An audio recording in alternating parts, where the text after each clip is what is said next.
There seems to be a sharp shift between US-Israeli relations, particularly after this week's three rocket launch attacks on a convoy of aid workers.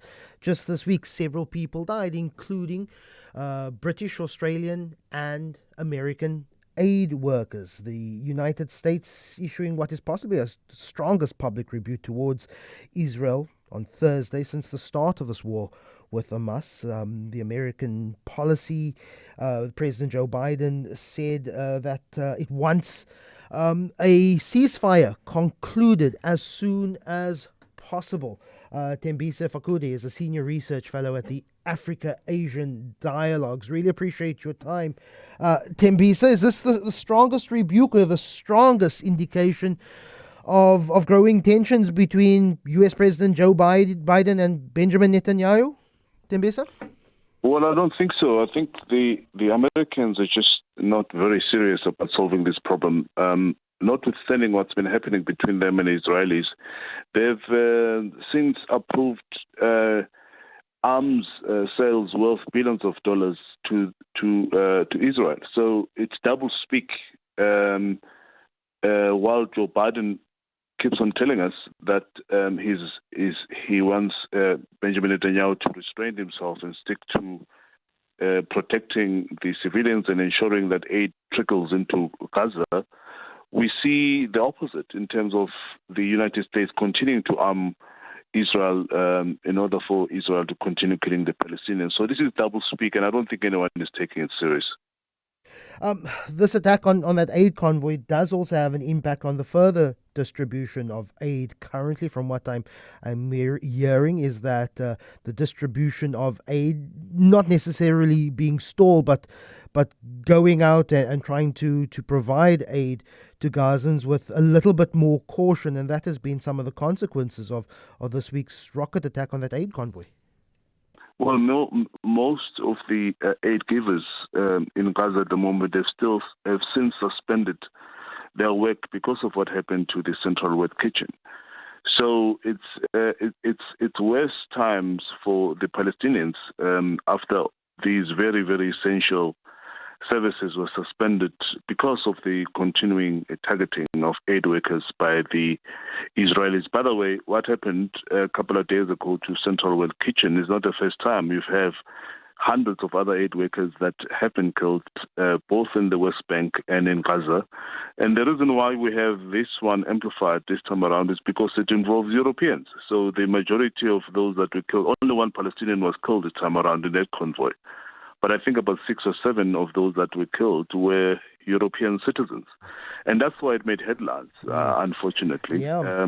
But on a daily basis, you have Palestinians that are killed who are trying to help other Palestinians in dire need in Gaza, and especially. You can see some of the tone change. The Daily Mail, that has often been sympathetic to the Israeli war in Gaza. Their headline saying, "The world turns on Israel after World Central Kitchen slaughter. International fury grows with the UK possibly axing arms deals as the IDF is accused of war crimes, and aid worker death tolls exceed that of any other conflict." And this, the Daily Mail, has largely been someone, in terms of the reportage, sympathetic to Israel. And the jaundiced eye of Lester Kiewit would say, well, there are Europeans who have been targets in this attack. That changes the tone of this conversation, doesn't it? Of course it has. It has because of that. But importantly, even our own colleagues within the media fraternity have turned a blind eye on many critical and important stories, particularly the killing of journalists, for example.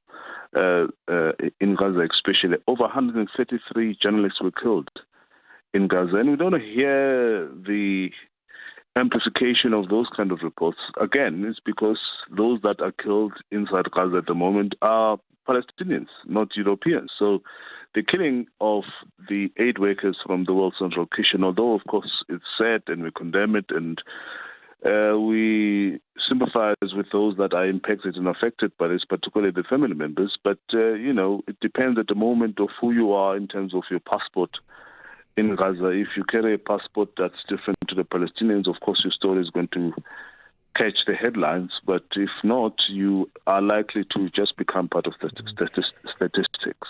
You're also a former bureau chief of Al Jazeera Southern Africa, Thembisa. And this week you also had Benjamin Netanyahu call for the ban of the Al Jazeera network from Israel. It's again brought into the spotlight the role of the media organization in that region. Yeah, so the law that has been passed basically is a blanket law that could terminate the services of foreign media institutions operating inside Israel. But of course, it was created or promulgated specifically to shut down Al Jazeera. And the reason why that's the case is because Al Jazeera has continued to amplify certain stories, particularly the protests, thousands of Israelis calling for the resignation of Benjamin Netanyahu.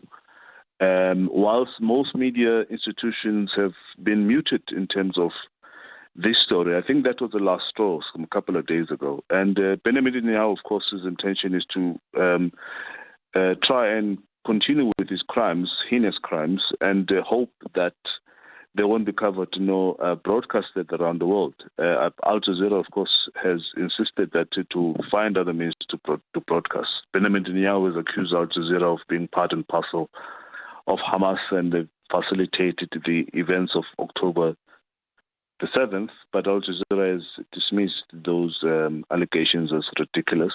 So that's what he's trying to do. He's trying to suppress voices that seek to report on what's going on inside Israel and, of course, in Gaza, and intimidate the journalists. So obviously, if you're going to be closing or shutting down Al Jazeera, you are indirectly intimidating journalists, meaning that you hope that they will tell your side of the story to know the real story that's happening on the ground. I will push back saying that Al Jazeera is not necessarily widely accepted around the greater Middle East region. It is based out of Qatar, and some call it a Qatari state media organization. There's, of course, Al Jazeera in Arabic, and there's Al Jazeera in English. There's Al Jazeera Plus that is based out of New York in the US.